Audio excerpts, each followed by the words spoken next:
होळी व धुलीवंदनाच्या पार्श्वभूमीवर स्थानिक ग्रामीण गुन्हे शाखेने सोलापुरात विविध ठिकाणी कारवाई करत सुमारे 3,87,000 रुपयांचा मुद्देमाल जप्त केला आहे। सोलापूर ग्रामीण पोलिसांनी होळी व धुलीवंदनाच्या पार्श्वभूमीवर अवैध दारू निर्मिती व विक्रीवर आळा घालण्यासाठी स्थानिक गुन्हे शाखेने विविध ठिकाणी धडक कारवाई केली। या कारवाईत एकूण 7 गुन्हे दाखल करून 3,87,020 रुपयांचा मुद्देमाल जप्त करण्यात आला आहे।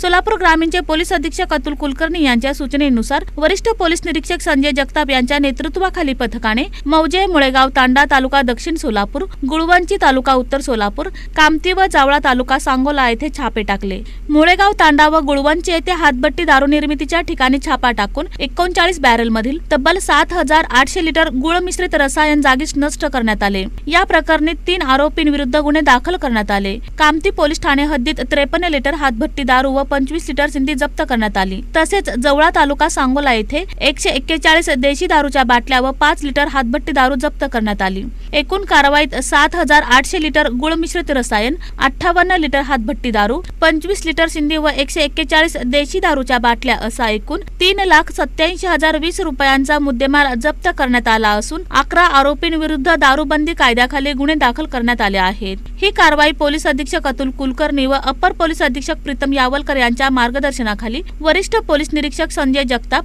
सहाय्यक पोलीस निरीक्षक भाऊसाहेब गोसावी, पोलीस उपनिरीक्षक कुलदीप सोनटक्के व श्रेणी पोलीस उपनिरीक्षक ख्वाजा मुजावर यांच्या पथकाने केली।